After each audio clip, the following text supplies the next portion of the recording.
Good news! Central Americano MBBS just 34 lakhs. Columbus Central University.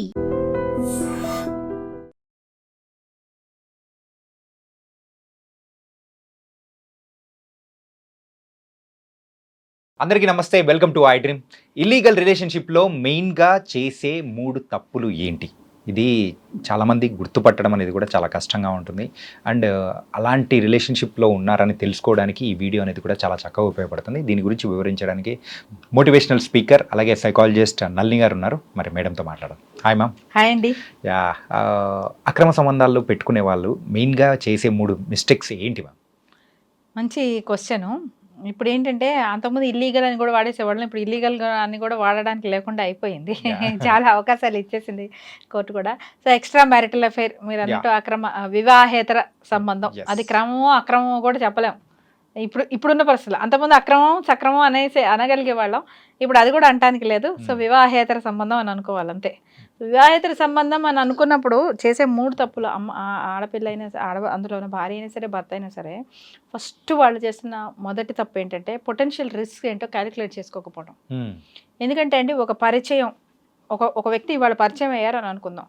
ఆ వ్యక్తి మనకు కొంచెం మంచి అని అనిపిస్తే సహజంగానే మన మనసు ఆ వ్యక్తితో మళ్ళీ పరిచయం కొనసాగించాలని కోరుకుంటుంది. సో పరిచయాల్లో ఎటువంటి తప్పులు లేదు. మంచి పరిచయాలు కొనసాగించడంలో అంతకంటే తప్పు లేదు. మంచి పరిచయంగా ఉంటున్న తర్వాత నుంచి ఇక్కడ అది ఇష్టాలతో కోరికలతో ముడివేసేసినప్పుడు అదేమవుతుందంటే పరిచయం కాస్త సంబంధంగా మారుతూ ఉంటుంది. ఇప్పుడు ఆ సంబంధం నుంచి అల్టిమేట్గా ఏం కోరుకుంటున్నాం మనం, అల్టిమేట్గా ఆబ్జెక్టివ్ ఏంటి, ఆ రిలేషన్షిప్ ఎందుకు బిల్డప్ చేసుకుంటున్నాం అనే ఒక ఆబ్జెక్టివ్. ఆ ఆబ్జెక్టివ్ కానీ ఈ వ్యక్తికి అంటే భార్య స్థానంలో ఉండొచ్చు, భర్త స్థానంలో, వాళ్ళ జీవితంలో ఏవో కొన్ని లోటుగా ఉన్నవో, వాళ్ళ పార్ట్నర్ నుంచి వాళ్ళకి అందట్లేదు అనుకున్నవి ఏవైనా ఉన్నాయనుకోండి, అవి తీర్చే విధంగా ఈ సంబంధం కానీ ఈ పరిచయం కానీ వెళ్తుంది అనుకోండి, ఇక మనసు తరుముతూనే ఉంటుంది, ఆ ఎండ్ వరకు తీసుకెళ్ళడానికి తరుముతూనే ఉంటుంది. సో దానికోసమే మాటల తర్వాత కాల్స్ తర్వాత మీటింగ్స్ తర్వాత మరితరవి ఇవన్నీ ఏమవుతాయంటే వీళ్ళు రియలైజ్ అయ్యే లోపల చక్క మనసు అటు తంతునే ఉంటుంది. చాలా వాటిలో ఇది ఒక ప్రాసెస్లో అబ్జర్వ్ చేస్తే మాత్రము అది జరిగేంత వరకు మనసు అటువైపు తరుతూనే ఉంటుంది. అది అయ్యే సందర్భాల్లో ఎక్కడా కూడా ఆగి నా మనసు ఎటు తరుగుతోంది, అది అందడం కోసం కావాల్సిన స్ట్రాటజీలు అన్నీ వేస్తూ ఉంటాను. ఎప్పుడు కలవాలి, ఎలా కలవాలి, ఎక్కడ కలవాలి, ఏం చేయాలి, ఏం మాట్లాడుతూ ఉండాలి, ఇలాంటివన్నీ మనసు ఆలోచిస్తాను. ఎక్కడో ఓ పాయింట్లో పాజ్ చేసి ఇది నేను అనుకున్నదే, కానీ ఒకవేళ అనుకున్నదే జరిగిపోయిందని అనుకుందాం, అప్పుడు నాకు వచ్చే రిస్క్ ఏంటి, ఏం ఛాలెంజెస్ అవుతాయి, నా జీవితం ఎలా మారబోతోంది, నన్ను ముడివేసుకున్న వాళ్ళ జీవితాలు ఎలా మారబోతున్నాయి, ఈ మార్పులు టెంపరీ చేంజెసా పర్మనెంట్ చేంజెసా, ఈ క్యాలిక్యులేషన్ చేసుకోరు. సో పెద్ద తప్పు ఏంటంటే పొటెన్షియల్ రిస్క్ క్యాలిక్యులేషనే. ఇప్పుడు ఒకవేళ నా దగ్గర ఇలాంటి ఏదైనా కేసు వచ్చినా కూడా పేపర్ పెన్ ఇచ్చి వాళ్ళ చేత అదే రాయిస్తాను నేను ఫస్ట్. ఇలా మ్యాక్సిమం రిస్క్ ఏం కాదు, వాట్ వర్స్ట్ కెన్ హ్యాపెన్. నువ్వు అనుకుంటున్నావు ఇది ఇట్లా వెళ్ళిపోయింది, మ్యాక్సిమం వెళ్ళిపోయిన తర్వాత లాస్ట్కి ఏం జరుగుతుంది, ఇప్పుడు ఇందులో జరిగే నష్టాలు తిప్పి మళ్ళీ బాగు చేసుకోగలిగే నష్టాలా, జీవితంలో మళ్ళీ బాగు చేసుకోలేని నష్టాలా, అసలు ఆగి ఆలోచిస్తేనండి అక్కడ వాళ్ళు ఆలోచించగలిగితే అక్కడికే చాలా వరకు సాల్వ్ అయిపోతాయి. అది చెయ్యనివ్వదు, మనసు తంతూ ఉంటుంది. అందుకే మన తెలుగులో అంటే కళ్ళు చూసిన ప్రతి చోటకి మనసు వెళ్ళకూడదు, మనసు వెళ్ళిన ప్రతి చోటకి మనిషి వెళ్ళకూడదని మన వాళ్ళు చెప్పారు సారా. ఇది 3 ముక్కల్లో బ్రహ్మాండమైన భగవద్గీత లాంటి రిలేషన్షిప్స్కి భగవద్గీత మాట. ఈ మాట ఎవరు రాశారో నాకు తెలియదు, కానీ వాళ్ళకి శతకూడదు అంటారు. కళ్ళు వెళ్ళిన చోటకి మనసు వెళ్ళకూడదు, మనసు వెళ్ళిన చోటకి మనిషి వెళ్ళకూడదు. ఒకవేళ మనిషి వెళ్ళినా, ఎందుకంటే అన్ని పరిచయాలు అన్ని సంబంధాలు ఏమో అక్రమ సంబంధాలే అవ్వాల్సిన లేదు, బ్రహ్మాండమైన స్నేహాలు ఉండొచ్చు, ఇబ్బంది ఏం లేదు. అందుకే అక్కడ చెక్ చేసుకోవాల్సిన నీ ఆబ్జెక్టివ్ ఏంటి, నీ ఇంటెన్షన్ ఏంటి, ఈ రిలేషన్షిప్ వల్ల కానీ ఈ ఫ్రెండ్షిప్ వల్ల కానీ మరదైన వల్ల సరే ఎందుకు చేస్తున్నాం, దీని ఆబ్జెక్టివ్ ఏంటి, ఏం కోరుకొని, లేకపోతే ఏ మంచి ఫలితాలు జరుగుతుందని. ఎందుకంటే ఇప్పుడు ఇవాళ మీకు నాకు మంచి పరిచయం అయ్యి చక్కగా మీరు నా భావాలు ఎక్స్ప్రెస్ చేసిన మన ఇద్దరు భావాలు చాలా బాగా కలుస్తున్నాయి, మన ఇద్దరు మంచి ఫ్రెండ్స్ అవ్వచ్చు, దానివల్ల మీ కెరీర్ నాకు ఉపయోగపడవచ్చు, నా కెరీర్ మీకు ఉపయోగపడచ్చు, నేను చెప్పే స్ట్రాటజీస్ వల్ల మీరు ఎదగచ్చు, మీరు ఇచ్చే ఇన్పుట్స్ వల్ల నేను మంచి సైకాలజిస్ట్ అవ్వచ్చు, తప్పేముంది ఇందులో కదా. సో ప్రతి దాంట్లో ఇలా ఆబ్జెక్టివ్ ఏంటి, ఇప్పుడు ఇలా పరిచయం పెరిగిన దాంట్లో ఆబ్జెక్టివ్ ఏంటి, లైఫ్లో చక్కగా ఎదగాలని. సో అలాంటి ఆబ్జెక్టివ్తో ఉన్నదా, లేదా ఇది మనసు ఏదో ఒక బలహీనతని పూర్తి చేసుకునే విధానంలోకి పరిగెత్తుతుందా? ఇది ఆగి ఆలోచించాలి. ఆలోచించట్లేదు, తెలియలేదు, అప్పుడంతా చాలా మంది చెప్పేసేవారు అప్పుడంతా అలా అయిపోయిందండి, తెలియలేదంటే మాత్రం నిజంగా ఏదైనా పట్టుకుని కొట్టాలనిపిస్తుంది నాకు.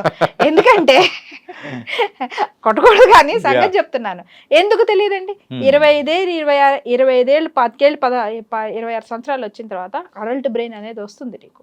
అడల్ట్ బ్రెయిన్ అంటే ఎమోషనల్ గాను కాగ్నిటివ్ గాను, అంటే బుద్ధి పరంగాను అలాగే నీకు ఉద్వేగాల పరంగాను, రెండు పరంగాను చక్కగా ఆలోచించగలిగిన శక్తి నీకు భగవంతుడు అప్పటికి పూర్తిగా తయారవ్వగలిగిన శక్తి ఇచ్చాడు ఎనీ అడల్ట్. అంటే అన్ని రకాలుగా ఏదో బుద్ధిపరమైన రోగాలు ఏమీ లేకుండా, అంటే ఇబ్బందికరమైన పరిస్థితులు ఏమీ లేకుండా, బుద్ధిమాంద్యత అలాంటివి ఏవో ఇబ్బందికరమైన పరిస్థితులు లేకుండా ఉన్న ఎవరికైనా సరే వాళ్ళ పరిస్థితులను బట్టి 25 సంవత్సరాలు 26 సంవత్సరాలకు వచ్చేటప్పుడు నేను ఏం చేస్తున్నాను, ఎలా చేస్తున్నాను, ఎందుకు చేస్తున్నాను తను ప్రశ్నించుకోగలిగేంత శక్తి అయితే వస్తుంది.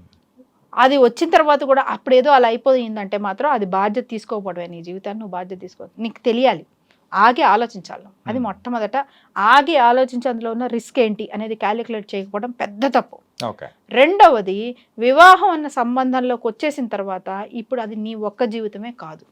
నాకు మాత్రం కోరికలు ఉండవా, నాకు మాత్రం ఆశలు ఉండవా, సరే, కానీ నీ జీవితంలో మేము అదే రాయిస్తాం, సోషల్ సర్కిల్స్ అని రాయిస్తాం అన్నమాట. అంటే నీ జీవితంలో ఎవరెవరి స్థానం ఏంటి, నీ జీవితంలో నువ్వు తీసుకునే నిర్ణయాలు చేసే పనుల వల్ల ఎవరెవరి మీద ఎంతెంత ప్రభావం పడుతుంది అనేది మాకు ఒక టెక్నిక్ ఉంటుంది, ఒక సర్కిల్స్లో రాయిస్తుంటాం. ఫస్ట్ సర్కిల్లో ఉంటారు అంటే నువ్వు తీసుకునే ప్రతి నిర్ణయము వీళ్ళ జీవితాన్ని డైరెక్ట్గా ఎఫెక్ట్ చేస్తుంది, అలాగే వాళ్ళు తీసుకునే ప్రతి నిర్ణయము నీ జీవితాన్ని డైరెక్ట్గా ఎఫెక్ట్ చేస్తుంది. ఈ ఫస్ట్ సర్కిల్లో ఉంటారు భార్య, పిల్లలు, కొన్ని చోట్ల తల్లిదండ్రులు, కొన్ని చోట్ల తల్లిదండ్రులు ఉండొచ్చు, ఉండకపోవచ్చు బయట. అదే వాళ్ళ తల్లిదండ్రుల ఆర్థిక సామాజిక పరిస్థితులు ఏంటి అనే దాని మీద ఆధారపడి ఉంటుంది. కానీ భార్య, పిల్లలు లేదా భర్త, పిల్లలు ఖచ్చితంగా ఫస్ట్ సర్కిల్లోనే ఉంటారు. నువ్వు చేసే ప్రతి నిర్ణయము అది మంచిదైతే వీళ్ళకి మంచి జరుగుతుంది, చెడుదైతే వీళ్ళకి చెడు జరుగుతుంది. నువ్వు చేసే ప్రతి అడుగు మంచిదైతే వీళ్ళకి మంచి, వీళ్ళని కూడా మంచి వైపుకి నడిపిస్తుంది, చెడుదైతే వీళ్ళని కూడా చెడు వైపుకి నడిపిస్తుంది. ఆ బాధ్యత నువ్వు తీసేసుకున్నావు అన్నట్టే ఇంకా పెళ్ళయింది అంటే. సో నీ జీవితం నీది మాత్రమే కాదు, నా కోరికలే, నా ఇదే అంటే నువ్వు అవునన్నా కాదన్నా నువ్వు చేసే పనుల వల్ల ఎఫెక్ట్ అయ్యే ఈ జనాలు ఉన్నారు, మరి వీళ్ళకి ఏం చేస్తావు? నువ్వు చేసే పని వీళ్ళకి ఎఫెక్ట్ కాకుండా ఉన్నాడు. కొన్నిట్లో మగవాళ్ళు వాళ్ళకి కావాల్సిందంతా ఇస్తున్నానుగా, వాళ్ళకి ఏమైనా లోడ్ చేశానా అంటావు. లోడ్ అంటే ఆర్థికపరమైన విషయాలేనా? నువ్వు ఒక రిలేషన్షిప్ సరిగ్గా మెయింటైన్ చేయకుండా నువ్వు అటు ఇటు వెళ్ళిపోతున్నావు అంటే నీ పిల్లలకి కూడా నువ్వు రిలేషన్షిప్ అంటే ఏంటో కరెక్ట్గా డిఫైన్ చేయనట్టే లెక్క. ఎందుకంటే తల్లిదండ్రులే కదా పిల్లలకి చెప్పాల్సింది. ఇప్పుడు ఆ అమ్మాయిని పెళ్లి చేసుకోవంటే ఏ నమ్మకంతో చేసుకుంటుంది? ఇప్పుడు తండ్రి ఇలాంటి ఒక అక్రమ సంబంధాలు ఇవేవో పెట్టుకొని ఉన్నాడు, అమ్మాయికి మాత్రం లోటు లేకుండా చక్కగా 10 లక్షలు పెట్టి పెళ్లి చేస్తాడు అని అనుకుందాం. చేస్తే అమ్మాయి మంచి భార్య అయిపోతుందా? అవ్వదు. ఆమె కాన్స్టెంట్గా తన భర్త పట్ల ఒక భయం ఉంటూ ఉంటుంది. నేను ఏం చేస్తే మా ఆయన మళ్ళీ సరిపోతుందో, మా ఆయన కూడా ఇంకా ఇలా మా నాన్నలాగా ఇంకా చేస్తాడో, జీవితాంతా ఆ అమ్మాయిని ఈ కంగారు వెంటాడుతూనే ఉంటుంది. అంటే మీరు చెప్పిన పాయింట్స్లో అయితే మెయిన్గా ఒకటి మాత్రం చాలా అద్భుతంగా అనిపించింది మ్యామ్. అంటే మనసు ఎప్పుడైతే మరి వెళ్తూ ఉంటుందో అసలు అది చేయాలి, వాళ్ళని మీట్ అవ్వాలి అని అలాంటి టైంలో అరే ఇది చెయ్యడం వల్ల నా ఫ్యామిలీకి కానీ నా పర్సనల్ లైఫ్కి కానీ ఎంత ఇంపాక్ట్ పడుతుంది, దానివల్ల వచ్చే ప్రాబ్లమ్స్ ఏంటి అని ఆలోచించగలిగితే మాత్రం ఇలాంటివి చాలా వరకు తగ్గిపోతాయి మ్యామ్. అది ఖచ్చితంగా అది ఫస్ట్ పాయింట్, ఆగి ఆలోచించడం ఫస్ట్ పాయింట్. రెండోది నీ జీవితం నీదొక్కటే కాదు అన్న విషయం రెండో పాయింట్.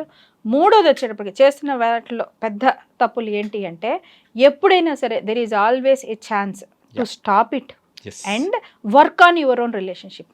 చాలా మీరు ఇలాంటి కేసులో అబ్జర్వ్ చేస్తే కొత్త వాళ్ళనితో మాట్లాడి వాళ్ళతో అన్ని బాగా వర్కౌట్ అయ్యే పెట్టే ఎఫర్ట్ నువ్వు నీ రిలేషన్షిప్లో పెడితే సేమ్ ఎఫర్టే కదా. రైట్, వాళ్ళని ఇంప్రెస్ చేయాలి, నువ్వు గొప్పవాడివి, మహానుభావుడివి, మంచివాడివి లేదా మంచిదానివి, అద్భుతమైన స్త్రీవి, అసలు నీ విలువ అర్థం కావట్లేదు అవతల వాడికి అనేంతలాంటి పెట్టే ఎఫర్ట్ కానీ ఇవి కానీ ఆ ఆలోచన ఇది కానీ అటు పెట్టే బదులు ఇటే పెడితే కొంతమైన రథం కదులుతుంది కాస్త, ఈ జగన్నాథ రథం కాస్త కదులుతుంది.